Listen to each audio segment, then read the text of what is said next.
Good morning, Brew Daily Show. I'm Neal Fryman. And I'm Toby Howell. Today, so you were just turned into a meme at the Olympics. What now? Then Elon has a bold new business plan to get advertisers back on X, suing them. It's Wednesday, August 7th. Let's ride.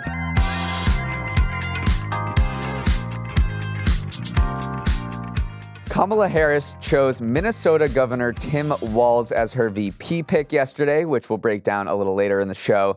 But one person who was overjoyed at the news is Brooklyn-based trademark lawyer Jeremy Green-Esch. And that's because back in 2020, when Harris was running for president the first time, he bought the domain harriswalz.com for $9. I just tried to grab her name in all of the Heartland governors I could think of, he said. Well, that could pay off in a big way. He's currently shopping the domain for $15,000, the same price he sold ClintonCane.com for in 2016.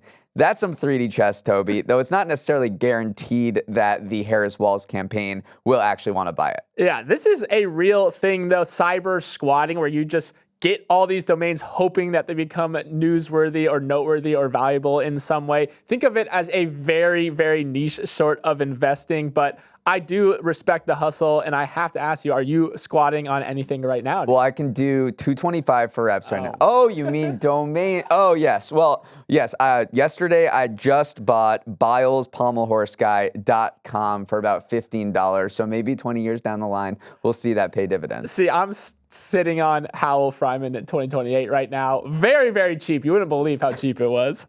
Now, a word from our sponsor, Beehive. Neal, how long have you been hearing the phrase email is dead? Oh, as soon as Alex and Austin founded Morning Brew, we were hearing it left and right, but 4 million subscribers later, turns out that email is not dead. Can confirm it's very much alive, and if you say it's dead, you're probably just doing it wrong. Which is where Beehive can come in. If you aren't finding success in the inbox, Beehive can help you escape from email purgatory. First, it'll help you up your design game with fully customizable templates. It's got superior deliverability numbers too, so you won't be relegated to the dreaded spam folder. And you don't need to know how to write a single line of code to do it either. If email is dead, Beehive is a defibrillator that will shock it back to life. Clear! Clear! If you want to revive your email game, head to beehive.com/brew. That's BEEHIIV.com/brew and get a 30-day free trial plus 20% off 3 months with code BREW. Don't make me say defibrillator again, okay? Okay, moving on. 25 years ago, Tim Walz was a high school football coach in small-town Minnesota, turning a struggling 0-27 team into a state champion 3 years later. Now, he's Kamala Harris's vice presidential nominee on the Democratic ticket. Walz, the current governor of Minnesota, was picked by Harris yesterday as her running mate to square off against Donald Trump and his vice presidential pick, J.D. Vance, on the Republican side ahead of November's elections. Now, if you said you heard of Walz a month ago and weren't from Minnesota, I would not believe you. He was not a well-known politician at the national level until Biden dropped out of the race and he started doing cable news hits that went viral. And in one of his interviews, he called the Republican ticket weird, which has become a key talking point for Democrats in recent weeks and raised his profile. In Walz, Harris sees a down-to-earth, plain-spoken, prairie populist Midwesterner who could circle the wagons in the crucial Rust Belt swing states home to a large unionized workforce. If you weren't convinced that this is the region both candidates are focused on, remember that Trump's pick, J.D. Vance, is from Ohio. It's a similar playbook. But back to Walz. Toby, what stands out to you about his record as governor of Minnesota? Yeah, I mean, he's done a lot of stuff that has pleased progressives and probably angered conservatives. He's helped legalize recreational marijuana, passed background checks on guns. He's expanded LGBTQ protections. He's also worked on implementing tuition-free college for some lower-income people, passed universal free lunches at schools. He's also signed a bill granting family and medical leave. And usually with a resume like that, you would assume it would open him up to these attacks from Republicans saying he's all about expanding government at the expense of business. But he actually has the data to back it up that Minnesota is a very business-friendly state. CNBC ranked it as number 6 in its 2024 rankings for the best states for business. So it's kind of reduced that vector of attack a little bit. Big infrastructure guy as well, which I can let you get into. He defies sort of putting him in a particular bucket because he comes from a very small town in Nebraska. He went to the Army, and then he was a small town school teacher in Minnesota where he was a high school football coach. He also is a hunter and is a gun owner. He was actually endorsed by the NRA at one point. So it's hard to just put him in a particular bucket. As governor, he also enacted the large tax cut in Minnesota history last year. So he definitely, Harris sees him as someone who could appeal to a wide spectrum of voters. She is trying to make her pitch that she's not this Silicon Valley elite ticket because she does come from California. Democrats have been pegged as, the coastal elite in recent elections, and the battle is for the heartland. And in Walz, she thinks she sees somebody who she wants to call the football coach, right? Like he's just like you. He's from Nebraska. He was a coach in small town Minnesota. So he understands both progressives, as you see from his record. Those are very progressive things that he did, which pleased Democrats, but also he's a gun owner. At one point was endorsed by the NRA, can speak to the middle as well. So remember, too, the Harris campaign has taken this very online capital V, capital O approach to this election. We've seen how she's embraced Brat Summer with the meme and the TikTok edits and the green Twitter header. So how does Walz fit into that? Well, Chappell Roan has an album called The Rise and Fall of a Midwest Princess. So the internet has dubbed Walz as the aforementioned Midwest Princess to Kamala's brat. The uniform of this Midwest Princess, too, is this camo hat with the words written on it in hunting orange. So the Harris-Walz campaign has begun selling hats in a similar style, but instead of Midwest Princess written on them, it says Harris-Walz. So just as the Trump campaign has kind of the red MAGA hat, this has the chance to be the Harris-Walz uniform. So they are waging a war online here, and I think that they have some big guns to bring to the fight. One final note that's interesting is that both VP picks have served in the U.S. military. J.D. Vance was in the Marines, and Tim Walz was actually the highest-ranking enlisted member of the military to become a member of Congress when he did that in the 2000s. So it's a very interesting pick. I think a lot of Democrats are very excited about it, and we'll see who wins the heartland. I mean, the UAW, the United Auto Workers Union, which is a key endorsement, came out in full-throated support of Walz. So maybe you're starting to see the unionized vote, which is so important, sort of fall in line for the Democrats here. Uber reported earnings yesterday with some strong revenue and ridership numbers helping them beat expectations. But there's one line from CEO and friend of the pod, Dara Khosrowshahi, that stood out to me.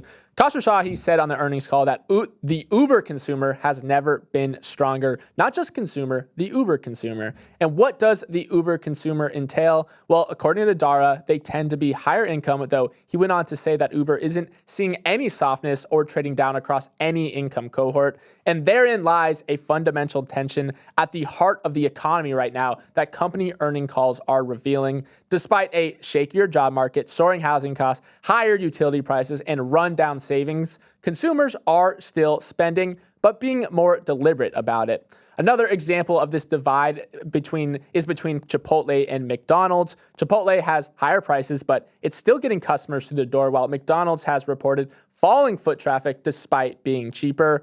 It can be confusing, but The Economist wrote that years of elevated inflation have made consumers more picky than panicky. So we have this surprisingly resilient consumer right now, Neal, that is behaving more choicefully. What do you make of it in the context of some of these earnings reports that have been filtering in? I mean, we're just getting more mixed signals than a menu serving jumbo shrimp. I mean, is the American consumer strong or weak? And it depends on who you ask. If you just select a certain amount of companies, McDonald's, Amazon, PepsiCo, Walmart, then they say that the consumer is very weak, is very stretched, they're trading down, and they're seeing sales dip. If you just pick another set of companies, Coca-Cola, Colgate, Royal Caribbean, Carnival, Kenvue, which makes Tylenol, Listerine, and Neutrogena, and then there's Uber, you're saying, oh, the consumer is very resilient. So the economists and myself just don't really know exactly what to make of this current situation, and the stakes could not be higher with jobs report coming in a little weaker than expected. the stock market getting quite jittery, and we don't know what the Fed is going to do with rate cuts in September. So, and at the center of this is the U.S. consumer propping up 70% of the entire U.S. economy. So personally, I do not know what to make of this. I think another good example of this picky consumer that we're talking about is Yum Brands. So this is a big restaurant conglomerate that owns KFC, Pizza Hut, Taco Bell, and they reported soft same-store sales for KFC and Pizza Hut, but Taco Bell had rising sales because they say it's been innovating more. And innovation in Taco Bell form means they've introduced big Cheez-It items with, they have nacho fries with secret aardvark sauce. So they're saying essentially that— Wait, what's aardvark sauce? It's secret. It's secret aardvark sauce. I haven't frequented Taco Bell enough to know. But essentially they're saying that as long as you innovate and you introduce customers to something new, it's not just price that customers are looking at. They're looking at innovation. They're looking at stuff that will get them in the door. I think Chipotle is just the greatest example of that because Chipotle is a lot more expensive than McDonald's, but we've just seen a massive influx in same-store sales there. Foot traffic is rising there. So it's clearly that consumers are not just focusing exclusively on price. Of course, it plays a role. They also just want new stuff, they want innovation, and they want to be happy when they're wherever they take their business. And while we're on the subject of sort of the macro economy, remember Monday, stocks sold off in a big way, had their worst day in a couple of years. Yesterday, much better. It seems like a lot of the meltdown was contained to Japan, and Japan's stock market had one of its best days ever, and stocks ended up in the green, all three indexes, and we're looking pretty already today. So maybe it was a little minor freak out. I think there are still some jitters about a potential recession, but it does seem like everything is pretty hunky-dory for now, at least. The Environmental Protection Agency did something yesterday it hadn't done in nearly 40 years, take emergency action to instantly stop the use of a weed killer that is linked to serious health risks in unborn babies. The weed killer, known as DCPA, is used on crops such as broccoli, Brussels sprouts, cabbage, and onions, but when pregnant farm workers are exposed to it, it can cause changes to thyroid hormone levels in fetuses, leading to low birth weight, decreased IQ, impaired brain development, and impaired motor skills later in life. According to the EPA, the herbicide is so dangerous that it needs to be removed from the market immediately. Some ag workers groups cheered the decision, calling it a great first step to protect the reproductive health of farm workers. Others said, yo, what took you guys so long? The EU banned DCPA in 2009, but the EPA in the US took longer with its decision, 15 years longer. But Toby, why now?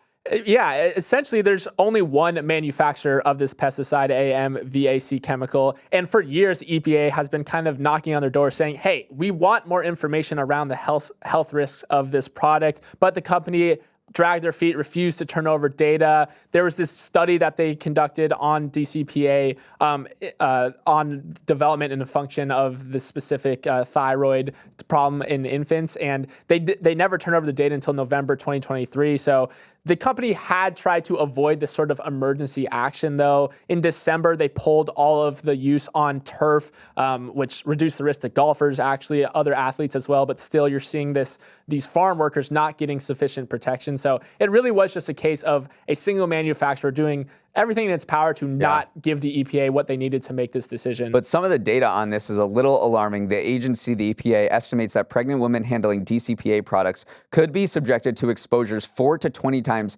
greater than what the agency has estimated is safe for fetuses. Meanwhile, this thing can linger on agricultural products, on plants and vegetables way longer. So they tested 10 kale samples, and they found that nearly 6 in 10 of them were found to have DCPA revenue in 2017. So I think after all of this, there was a swirling of pressure on the EPA to act. And they're like, our mandate, the EPA, is to protect consumers, the American people, from harmful substances. So they just pulled the trigger, and they had done something they hadn't done in 40 years. Up next, Elon is fed up with advertisers not spending on X, so now he's suing them. Elon Musk thinks he is being bullied by the advertising industry and is taking them to court over it. His social media platform X just filed a federal antitrust lawsuit against the Global Alliance for Responsible Media, aka GARM, which includes big ad spenders like CVS, Mars, and Unilever, alleging the companies illegally boycotted his platform. The suit says the companies conspired to withhold billions of dollars in ad spend to force the former Bird app to maintain certain safety standards. For context, at least 18 brands associated with the coalition stopped advertising on Twitter between November 2022 through December, according to the suit, while additional companies cut back on spend. But let's emerge from Elon land for a second and look at what this suit is getting at. It's an antitrust lawsuit, but it doesn't really look like one. Stephen Calkins, a professor that specializes in antitrust law, told the Wall Street Journal that if people have simply switched purchasing ads from one platform to another, it's not clear how that is going to be harming competition and ending up in higher prices. So, Neal, you have Elon trying to make the case that these companies have been coordinating to deprive X of advertising revenue, but framing it as an antitrust lawsuit might be trying to fit a round peg into a square hole here. I don't think we've ever seen this in business history where advertisers left, and instead of talking to them nicely and trying to get them to return, maybe listening to their concerns, they are suing them to force them to pay for ads. It is a very perplexing strategy, but one that X thinks is the last resort. Elon Musk tweeted, "We tried peace for 2 years. Now it is war." They're saying this comes on the heels of a Republican-led House of Representatives committee on the Judiciary report that looked into GARM, this advertising network, and found that they colluded to boycott Twitter after Musk's acquisition. And the idea is that how they're framing this is in an antitrust way is that these advertisers are working together to compel X to change its safety policies just because of their market power. If they did unilateral ad deals, like some of these brands are Unilever, I negotiate with you X unilaterally, just individually us, and then Mars does its own negotiation. But the fact that they are all working in cahoots together to bring about changes in X's policies, that's how they're suing on antitrust grounds. Right. This committee report kind of used the language that they're demonetizing certain viewpoints, which is what Elon and Linda Yaccarino, CEO of X, have seized on. They're kind of making this a free speech thing, that they're harming free speech by colluding to dilute the power of the marketplace of ideas. That's what they're calling Twitter in this, or X in this sense. So you can see where it comes from. But again, take a step back here and say, just from a business 101 perspective, if you want these advertisers to return to your platform, you should do things like smooth over your relationships with them. Instead, he's going by force. He's trying to force them into returning their ad dollars, which doesn't seem like something that will ever work. So even if he wins, it feels like he's losing by filing this suit at all. And there's certainly no guarantee he's going to win. I mean, the defense is that advertisers also have a right under the First Amendment to choose with whom they want to associate. They should not have to subsidize viewpoints that they don't agree with. This is what you're hearing from First Amendment people who are on the side of the advertisers. They're like, you can't force me to spend money with you. It's just not the way the business world works. But Elon Musk has been sort of at war with advertisers for years. Remember, at the DealBook conference, he said, "Go F yourself" to Disney CEO Bob Iger. But there is a big problem here, and that is X is just losing a ton of money in the first quarter. They posted a 25% decline in revenue, and that was a 50% drop from the year before. Right after Musk bought the platform, when all of those advertisers pulled out, revenue dropped 25%. So they're just not making a lot of money, and to make this business a sustainable one, they need to figure out a way to get advertisers back, whether that's by carrot or stick. And just to zoom out, Musk has definitely gotten more litigation happy in recent months. On Monday, he revived his lawsuit against Sam Altman and OpenAI. He's also sued the watchdog group Media Matters for America. X is bankrolling a lawsuit against Disney as well. He's also facing down a lot of lawsuits himself. Remember, there's still some lawsuits out there from Twitter employees that he fired. There's one from Don Lemon, who had that very brief partnership deal with X. So clearly the legal bills are starting to mount, both ones that he's proactively pursuing and then ones that are coming in against him as well. The Olympics are undefeated when it comes to turning people you've never heard of into mini celebrities. Pommel horse guy, matrix sharpshooters, the well-endowed French pole vaulter. They've all enjoyed their 15 minutes of fame over the past week in Paris. Now they need to pounce by linking up with brands to turn their fleeting stardom into sustained attention that can boost their personal brands as well as their under-the-radar sports. American sprinter Noah Lyles understands this deeply. After winning the epic 100-meter dash and becoming the fastest man alive, he singled out Adidas with a request. I want my own shoe, he said. I want my own trainer. I'm dead serious. There ain't no money in spikes. There's money in sneakers. It's an instantly iconic quote that could find receptive ears at Adidas, which has sponsored Lyles since 2016. From Michael Jordan to LeBron James, basketball players have a long history of launching their own shoe lines, which has made a ton of money for both them and Nike. But for sprinters like Lyles, there hasn't been a similar opportunity. Toby, do you like this pitch from Lyles? And what do you think of the broader strategy of these athletes trying to capitalize on their sudden fame? Yeah, I love this from Lyles, especially because he is one of the more recognizable faces of the Olympics. It's not just 15 minutes of fame for him. You've seen him in NBC marketing materials. He's very much a person that they want to uplift at this Olympics. So he's never one to be afraid of being outspoken. So I think going to bat for himself in this case and trying to win a shoe deal would set a good precedent about these athletes that only get this one event for the year to truly be on a global stage. So I do love that he's trying to push the agenda forward, trying to win these more lucrative deals for these athletes that don't get year-long attention. Yeah, speaking of the more obscure athletes that truly no one has ever heard of before the Olympics, Steven Nedorosik, the pommel horse guy, was sitting there like Clark Kent with his glasses. You could expect maybe Warby Parker to approach him for a deal. There was an American runner, Kendall Ellis, who got stuck in a porta potty at the U.S. Olympic trials, and she landed a sponsorship deal with Charmin. And you can't talk about this without talking about Ilona Maher, who may be the best at it, at building a personal brand. She has 5.5 million followers across all social media platforms. She has her own skincare line. She's talking about body positivity. She probably is just, they won the bronze in the rugby, and she's probably just like in the boardroom right now talking deals. She fully understands how to build a personal brand and how to carry her, mini stardom that she's captured over the past month into not just a sustained attention for her, but also for the sport. I also think that this is becoming a much more repeatable playbook outside of Olympic athletes. I mean, if we go back to the NCAA March Madness tournament, a similar event where you see these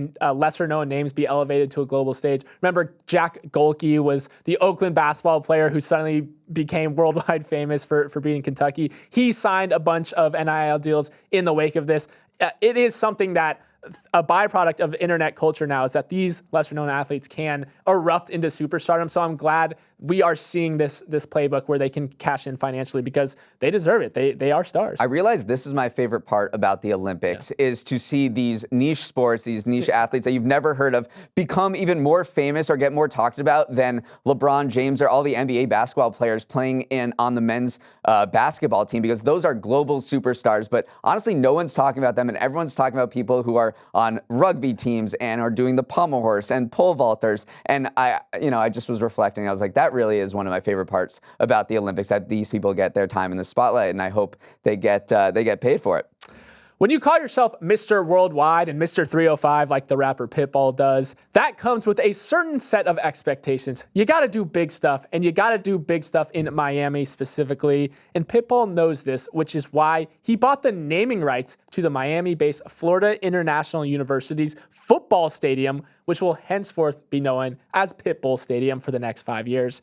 And I have to say, people, he got a great deal. The rights cost him $6 million, but in return, he can use the stadium for up to 10 days a year. Pitbull affiliated performers get preference to play at games, and of course, he gets his own suite. Neal, I didn't even know you could name stadiums after living people, let alone tangentially affiliated musical artists, but I am so on board with it. A Pitbull performance at Pitbull Stadium. Are you kidding me? Dale, indeed. I just can't believe this is real, but it's just a sign of the times of what's happening in college football, where athletic departments need to come up with a lot more money. There was this big multi-billion-dollar settlement between the NCAA and athletes who sued them for compensation. And now these athletic departments need to come up with millions of dollars per year to start sharing revenue with athletes. So you're going to see not just FIU with Pitbull, but maybe a bunch of other, Maryland with Logic, or Boston with the Dropkick Murphys, Boston University. But you will start seeing more deals, more sponsorship deals come through the pike, because Big Five conference athletic departments are going to need to fork over $22 million to athletes in a revenue sharing agreement starting in 2025. So the college football, if it didn't already start looking like the NFL, it is going to start looking like it now. And I guess this Pitbull thing is a little unique. The Pitbull thing is incredible. I mean, can you imagine actually showing up to a Pitbull concert at Pitbull Stadium? What about a football game? That's true too. In return, what is FIU getting out of this deal? It's quite funny. Pitbull will appear at one fundraising event per year. He will donate $1.2 million every year for 5 years as well. He's also going to make an FIU anthem for the university sports teams, which that will go extremely hard. He's also required to post about FIU on social media 12 times a year. So I'm kind of for this deal. I mean, he is Mr. 305. It is a little bit more, you can see how this partnership was formed. So I love it. I love that this athletic department is getting creative, and I love Pitbull's always down for a little bit more Pitbull attention. Yeah, he seems to think that this is going to be the start of a wave of more musicians buying the naming rights to stadiums. I don't know whether that's the case. I think, FIU is it's not that good, so he may have gotten, as you said, like a pretty good deal